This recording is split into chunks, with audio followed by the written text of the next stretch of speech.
Hi there guys, so we're back to Seikos.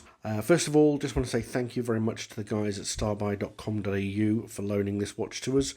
Their support is greatly appreciated, so thank you guys for giving us lots and lots of watches to share on our channel. I would call it the Alpinist version 2.0. It is significantly cheaper than the Seiko Alpinist, but it has a very, very similar functionality, and for me, aesthetically, I actually prefer this one. So apologies to all the purists out there that like the original. I'd say just a matter of taste. I just think this is a little bit more appealing to me. In terms of sizing for this particular watch, we're looking at a diameter, so across the face, of 43 mils, so it's not particularly large. It's not the smallest either, but like I say, you'll be able to see the picture on my wrist in a moment. Length is exactly the same at 43 mils, so from top to bottom. And thickness of the watch sits at 14.4 mils. Another really interesting component to this watch, and I think it's probably better to look at it from this side, is you can actually see the case of the watch seems to be raised, and the lugs are fitted underneath the actual case of the watch.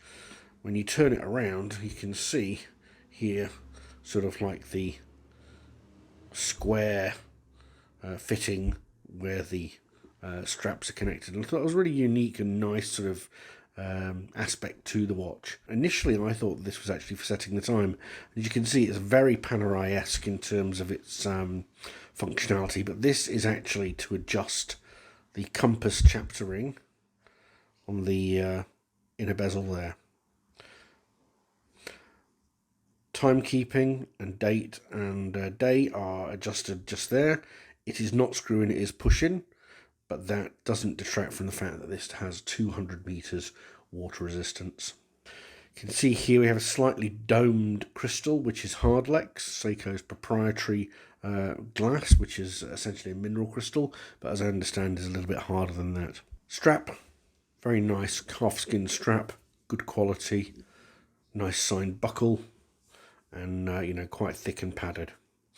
Some people have mentioned that they do like to put this watch on a NATO, and I'm sure that any sort of military utilitarian sort of style strap is going to look really good with this watch. Like I say, it is built with professional specifications in mind, hence why it is part of the ProSpex line from Seiko.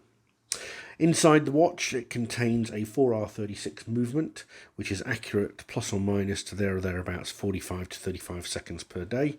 But as with most Seikos, you'll find that over time, this watch will settle down and provide a very good standard of timekeeping for what is essentially a base automatic movement.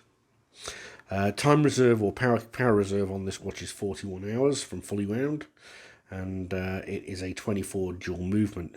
As you can see there on the right hand side, we have both date and day functionality, and this does also have the Japanese date function on there as well as an alternate as an alternate. Now I'm going to turn the watch over, and I love this. For all you Bear Grylls wannabes out there, I thought this was really, really useful. Useful is not the word. Really, really interesting. What I mean by that is, the fact that this is a ProSpex watch, and it has this useful little guide on the back here, which is essentially a ground-to-air emergency signal code reference.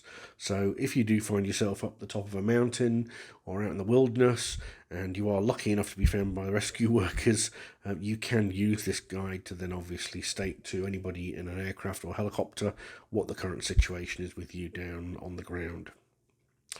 You can see it is also an exhibition back, so you can see that 4R36 movement at work. Again, it's a base movement, so it's not finished particularly well, but it is a workhorse movement, and for those that are stepping into automatic watches for the first time, then it's nice to see the heartbeat of your watch ticking. Some people have complained to me, oh God, I'm going to be in trouble. Somebody specifically complained to me that I was holding the watch sideways and it was difficult to see. So I will try and get used to doing it this way for you. I'm sorry, I can't remember the subscriber's name, but I apologise. There you go. I hope that makes things better for you. And Loom Shots. So let's give it a blast and see whether it does anything. I found it very difficult to find Loom Shots, guys, so bear with me on this, but let's just see what this does. Right, you can sort of see there. Yeah, so the dial itself does not illuminate, but the hands and hour and minute markers do. Anyway, guys, I hope that you enjoyed this. Like I say, really nice, unique watch in the Seiko ProSpex range. I've put some video and footage up from macro so that you can see the watch in real detail. Like I say, I hope that you wear watches in the best of health, guys. Take care, stay safe, stay calm, and see you on the next video. Thank you very much. Take care. Bye.